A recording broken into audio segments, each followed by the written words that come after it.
Hail and well met adventurers, I'm your host the Dungeon Master, and we're going to be taking a closer analysis of the recently released Final Fantasy VII Remake trailer, the theme song trailer. Now of course we're starting off strong with a very iconic shot of the well right in the center of the village of Nibelheim, and I have to say that sky looks incredibly well detailed. In fact, this whole well, entire shot is just absolutely breathtaking. But then again, so is pretty much everything in everything that Square Enix has shown off regarding Final Fantasy VII Remake. Oh my word. Now, of course, we have a close-up shot of 14-year-old Cloud Strife and 13-year-old Tifa Lockhart on that fateful night where Cloud made his choice to enter the ranks of soldier and hopefully become a first-class warrior on par with the legendary soldier Sephiroth. And this, of course, is the night that Cloud and Tifa would make a childhood promise, one that is almost certainly going to play itself out over the course of Final Fantasy VII Remake. And another close-up shot of Cloud and Tifa just calmly sitting on the well, looking up at the night sky, pondering the future. And once again, just the level of detail has just been cranked up to 11. It is amazing how much effort Square Enix have definitely been putting into developing Final Fantasy VII Remake. And in my opinion, April 10th, 2020 can't get here fast enough. Now here we have a very interesting shot of some sort of chamber that could very well be housed somewhere in the depths of the Shinra headquarters. And of course we have a little notification there from Square saying development footage subject to change. But be that as it may, just every single shot from start to finish is amazing. But I'm getting sidetracked here. What isn't important is the level of detail, but rather what is contained within this chamber. Now, of course, there will be some spoilers in this for those of you who have never experienced the original classic 1997 Final Fantasy VII. But for those of us who have, yeah, it may be that this begs the question, is this where we think it is? To which the answer is probably, without giving anything away too much, I believe the answer is no. We're still pretty much in Midgar and not anywhere else, quote unquote.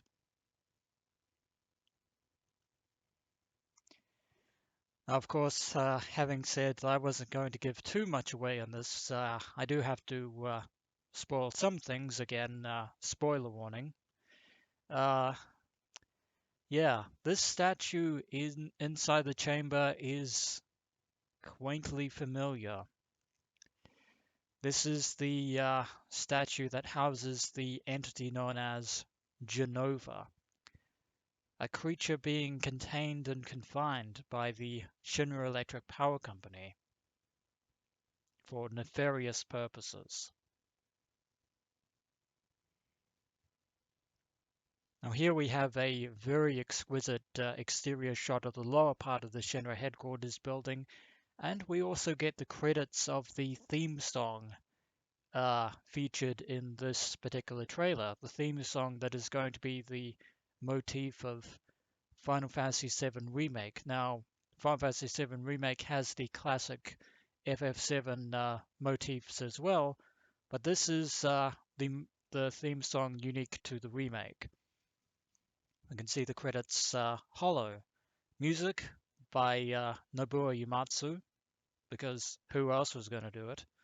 There are plenty of people, but it wouldn't be the same without his contribution. That much can be said. Vocals, Yosh. Survive, said the prophet. Lyrics, Kazushige Nojima, because again, obvious choice. Translation, Ben Sabin and John Crow. And I have to say that the Hollow theme song for FF7 Remake not only fits this trailer to a T, but also works in the context of Final Fantasy VII Remake. It is actually a very, very good song to listen to. Now, of course, we get a good look at some of the more familiar characters within the Shinra organization. First and foremost is the Director of Urban Development, Reeve Twesty, the man who essentially planned the architecture and construction of the city of Midgar. Reeve is also one of the few executives in the Shinra hierarchy to actually have a conscience when it comes to both Midgar and the civilians that live in each of the sectors of the city. He unfortunately is one of the only few in this regard, but it's nice to see that he's back again because he has a role to play in all this.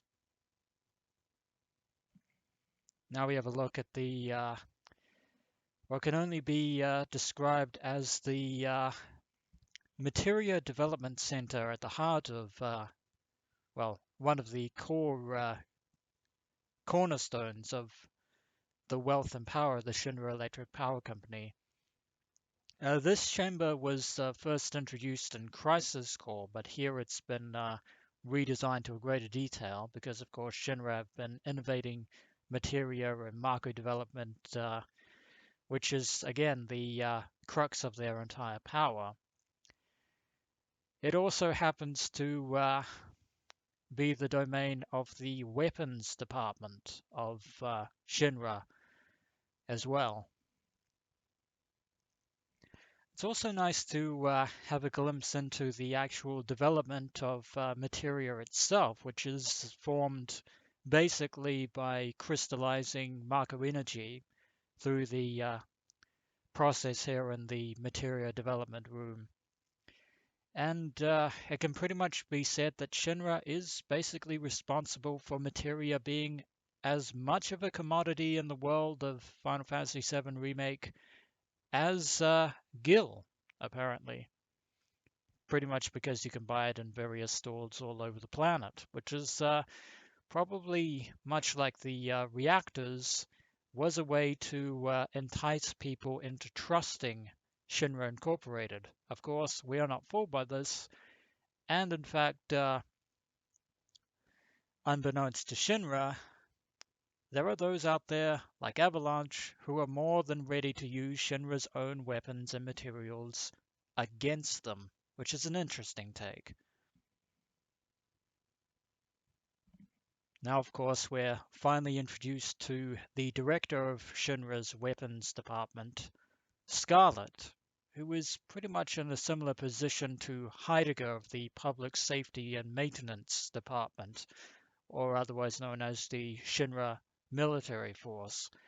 All of the roboguards, from the sweepers to the monodrives, and even the Scorpion Sentinel, can all be attributed to her department.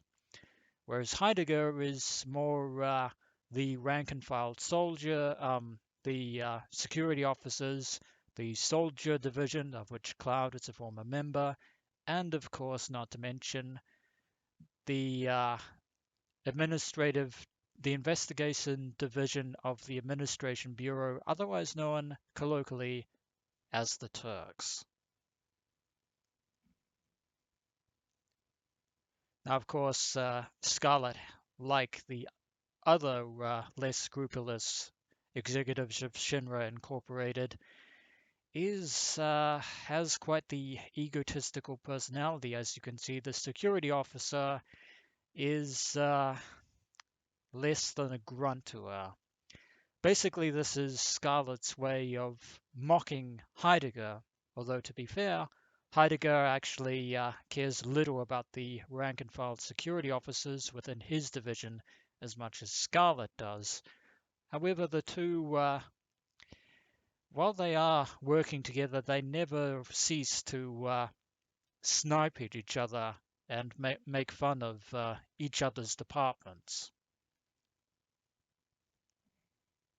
And of course, lest we forget, there is one more member of the Shinra Executive Board, and that is, of course, Fat Man Palmer, head of the Space Exploration Department, which, despite the fact that Shinra's space program was unceremoniously shut down, the department still exists, and as a result, Palmer is still on the board of the Shinra executive branch. Probably due to the fact that, much like Scarlet and Heidegger, Palmer was one of President Shinra's right-hand executives during the Electric Power Company's days as Shinra Weapons Manufacturing. Transitioning away from the Shinra headquarters, we now find ourselves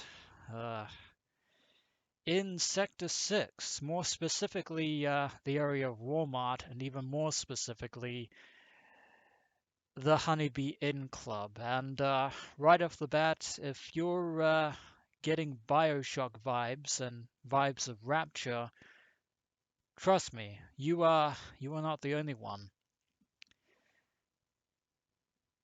Now, as you can see, the Honeybee Inn Club has been entirely redesigned from a simple, dare I say, prostitution brothel, which is unfortunately exactly what it was in the original Final Fantasy VII Remake, into more of an over-the-top cabaret line. But again, I am getting the vibes of Fort Frolic from the City of Rapture and Bioshock. And if I see an old man with a bad mustache with white makeup caked all over his face, I'm walking out. I'm done. I literally cannot deal with this. All right, fresh air at last, and it's a good thing too, because I truly have to say that the war market here, which is the domain of Sector 6 Kingpin Don Corneo, war market looks absolutely exquisite, if I do say so myself. Probably one of the more affluent slums beneath the plate in Midgar, and it is actually going to be very interesting to explore this. And one of my hopes of War Market in the Final Fantasy VII Remake is the owner of the weapon shop, are we going to see the tank in the weapon shop? Because the owner of the weapon shop in Sector 6 is rumored to have a tank, and I wonder, are we going to finally see it? Now, here we are before Corneo's mansion, the heart of his criminal underground empire, right here in Sector 6. And yeah, I'm not looking forward to venturing through these doors one bit. And something actually tells me that it's going to take more than 2 to 5 minutes for Cloud to get the certain uh, items needed to be able to infiltrate said mansion. No, Square look like they're going to be incredibly callous for this remake in this regard. Oh boy. But it is a moment of shame that we're pretty much going to have to go into, and by that I of course refer to the fact that we have to meet Don Corneo face to face, which is of course a thing.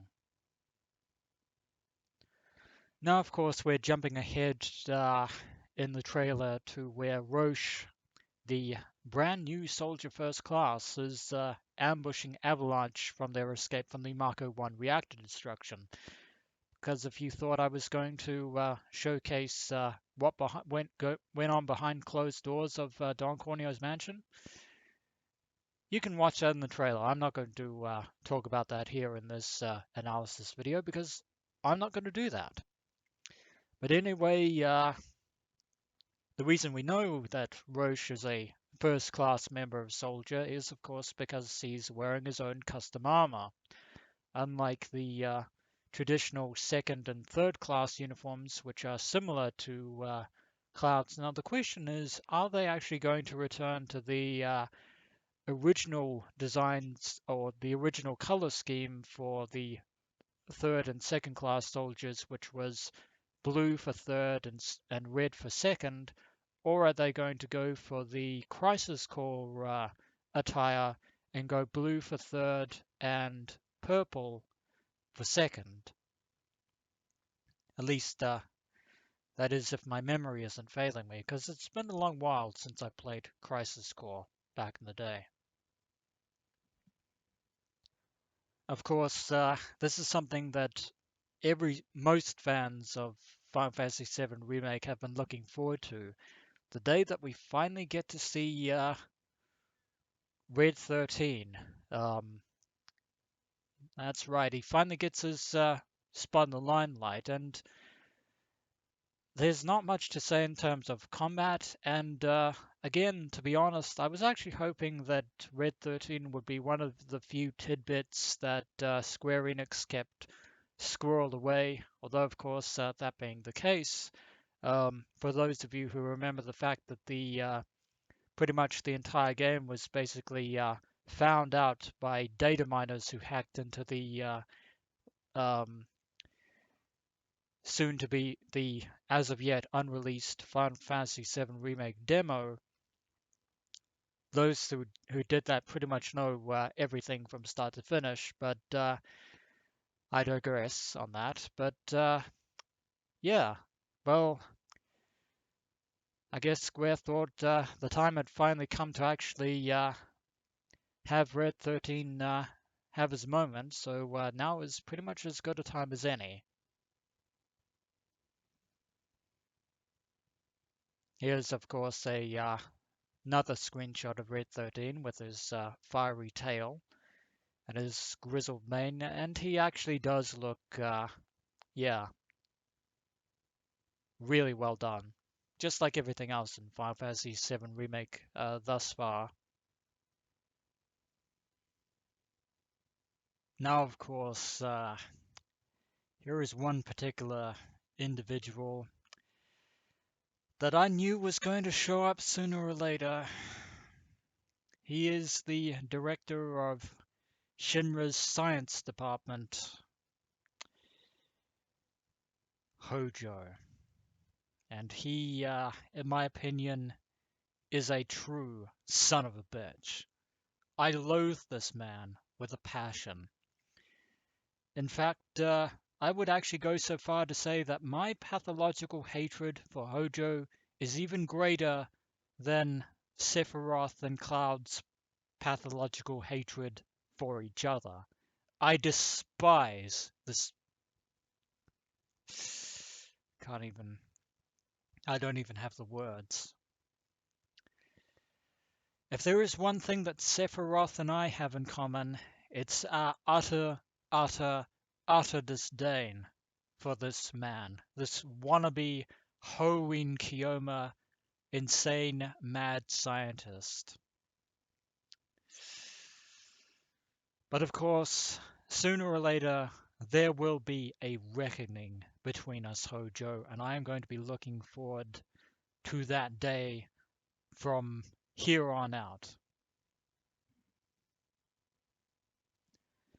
On a somewhat brighter note, we have an encounter with the iconic Heligunner, which is a very classic Shinra weapon, which in its iconic design, and I'm guessing that Scarlet has made a few more enhancements to it, much in the same way as the Scorpion Sentinel back at Marco Reactor 1. In fact, probably safe to say that all of the major mechs that we're going to be fighting have been upgraded to the nth degree.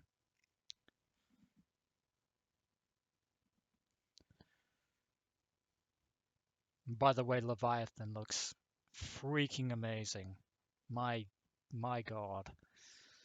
For those of you who don't know, Leviathan is actually a summon with deep cultural significance to the people of Wutai, who are fundamentally opposed to the actions of the Shinra Electric Power Company. So it's very interesting to see the Leviathan summon this early on during the events of Midgar. But it is definitely a summon worth having, although it could very well strain ties with Wutai when, or should I say, if we finally get to those. Now, the next few shots are going to be the interior of the ground lobby floor of Shinra headquarters, and right off the bat, those curving stairs. Yeah, say what you will about, well, we can definitely say we've said a lot about Shinra's misdeeds and their misconduct. However, when it comes to building things, they unfortunately do a pretty good job. Not going to lie on that front. Now, interestingly, this section isn't actually a part of the Shinra lobby. In fact, it's the emergency stairwell that Cloud, Tifa, and Barrett infiltrate if they want to do this in a more of a Metal Gear Solid stealth infiltration. But of course, there are 59 floors before you can actually infiltrate, at least in the original Final Fantasy VII. But it's interesting to note that it actually marks where each of the characters are in terms of floor number. You got the 26th floor, Tifa's on the 29th, and Barrett is on way back down on the 24th. Now, I'm wondering if, much like the original, there are multiple paths that you can actually go through in Final Fantasy VII Remake, which would actually add to the replayability. Again, very reminiscent of the original Final Fantasy VII. So it's nice that this is back, which I always enjoyed it in the original, and I'm certainly going to enjoy the banter for the FF7 remake. Back on the Shinra interior of the lobby, past the stairs are, of course, the elevators, which are always a nice touch for any corporate headquarters. Now, of course, no stealth infiltration is complete without having to crawl through a duct, which is again something that happened in the original FF7, and I'm glad to see that it is something that we're going to have to do in the remake in regards to figuring out Shinra's plans, both for Aerith and for Midgar in general. Of course, we have a closer look at one of the other summons of Final Fantasy VII Remake, the Chocomog. And unfortunately, yes, that Moogle does in fact resemble a koala. For those of you who have watched KZX's reaction video to the theme song trailer, he is exactly right. God damn it. And of course, the Moogle's Chocobo steed is ready and eager to take it to Shinra, or rather, whatever enemies that it can trample down with its mighty claws, of course. And of course, finishing things off in this sequence of screenshots with, of course, the Chocobo Stampede, which is a nice little feature right before the summon disappears for the time being. So that's a nice little touch there. Now, of course, once again, a spoiler warning for those of you who haven't seen the recent Final Fantasy VII Remake trailers, nor have played the original FF7, but we are outside, and in probably one of the worst possible locations. This, ladies and gentlemen, is the ruins of what once was Sector 7, before it was dropped um, unceremoniously by Shinra Incorporated down upon the Sector 7 slums, which was where the Sector 7, the Seventh Heaven hideout for Avalanche was. Yeah, thanks very much for that, President Shinra. Although on a bit of a side note, it is actually interesting to actually be fighting during sunset rather than just simply during the evening. And of course, there are events that takes place during the day. So it is actually better that Midgard has a day and night cycle that really makes the whole experience seem a lot more authentic. Now here is another classic Final Fantasy VII enemy, the Vargad Police, and this pretty much all but confirms the fact that a lot of the classic enemies encountered, at least during the events of Midgar in FF7, are in fact making a return. I imagine there'll be quite a few new enemies specifically related to the remake, but looks like a lot of the classic enemies are in fact making their re-debut, which again I'm actually happy for because it means that this is in fact the world of Final Fantasy VII. Now I know that a few of the classic enemies kind of made a cameo appearance in some of the compilation entries, but to have the original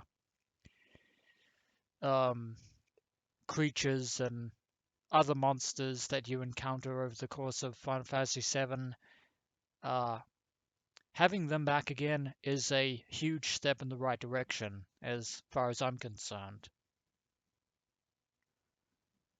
Now, this is probably what would be considered one of the biggest spoilers thus far in Final Fantasy VII Remake, as far as Square Enix are concerned.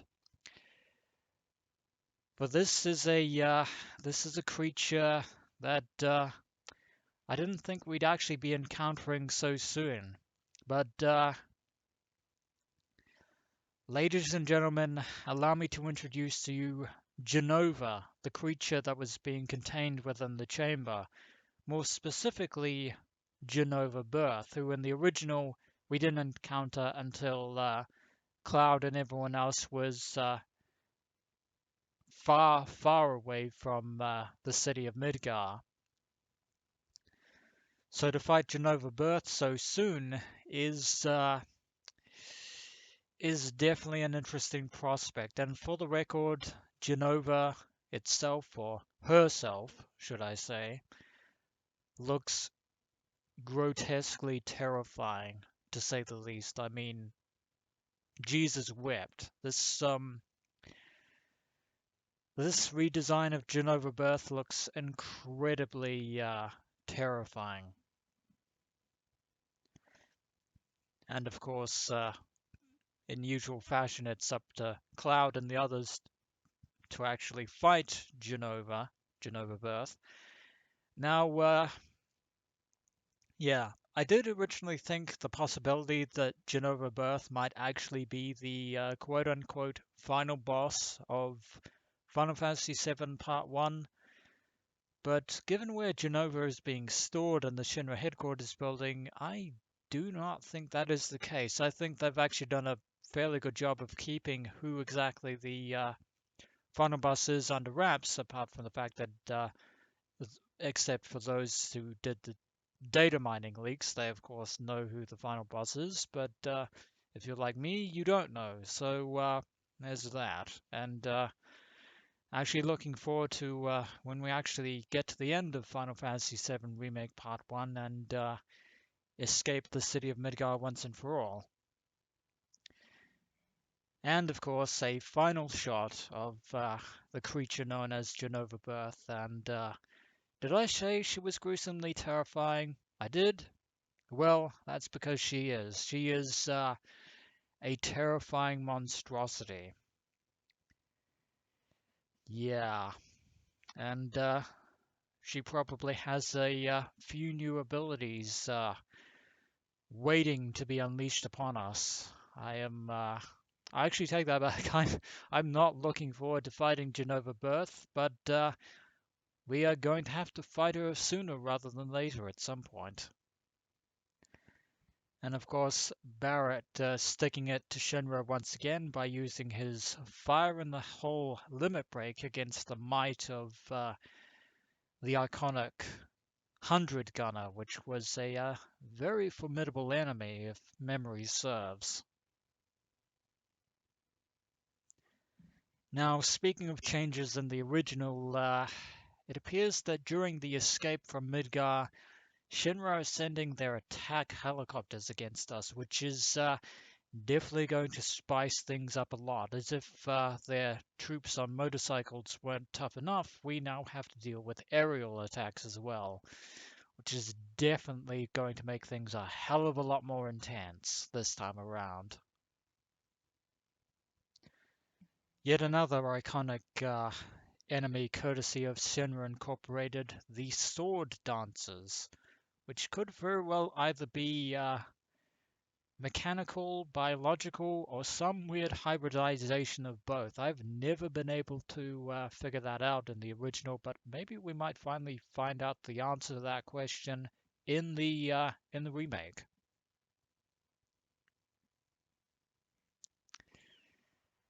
And of course, the tragic desolation of Sector 7, while President Shinra stares down ominously from his office on the 70th floor. And I swear to Christ, if that freaking operatic music is playing this time around as it did during the original, spoiler warning, but I don't care, I am going to be so utterly livid. As I was when this happened the first time around, I will be so freaking nettled if that is the case. And knowing Square Enix, it's probably going to be the case. Of course, you can probably notice Barrett, Tifa, and Cloud, or maybe this is just after they've swung their way to freedom from the Sector 7 pillar, way back out to the safety of Sector 6. But yeah, the war between Avalanche and Shinra is definitely reached critical levels.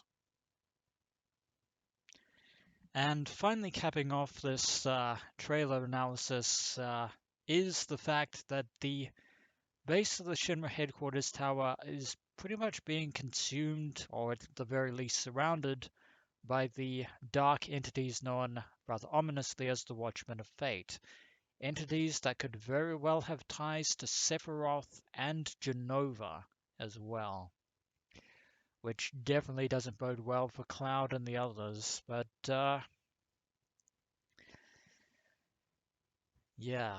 So that actually took quite a while, and of course, you probably already noticed this, but there is going to be absolutely no music whatsoever in this particular trailer analysis of Final Fantasy VII Remake. But that was a lot that they crammed into 4 minutes, and if you combine all the footage that they actually showcased in all the most of the previous trailers, as far as the 2019 rendition of FF7 Remake is concerned, that's probably comes to about somewhere around either 15 to 30 minutes. With that being said, there is probably a lot of filler that hasn't been explored. We've already seen pretty much, I would dare say, 90% of the story events of Final Fantasy VII Remake Part 1. But that being the case, the fact that Part 1 is going to be on 250 Blu-ray gig discs of content, there is definitely going to be a lot of filler and in between stuff that we haven't seen that is going to not so much pad as flesh everything out. And that is a day I'm looking forward to when uh, April 10th finally makes it, or we finally make it to April 10th rather than the other way around. But I'm rambling there. So I hope you enjoyed my trailer analysis of Final Fantasy VII Remake, the trailer song, um, or the theme song trailer, more of an in-depth look.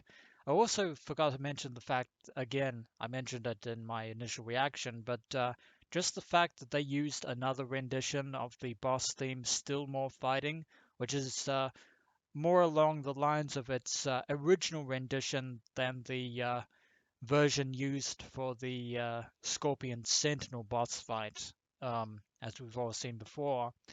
It's good that they can make as many versions of their music as they want, and it will all still sound amazing because each remix in the remake actually does have a unique aspect to it that makes it feel just a little bit different than depending on which version or which remix you're actually listening to. But they've done a good job.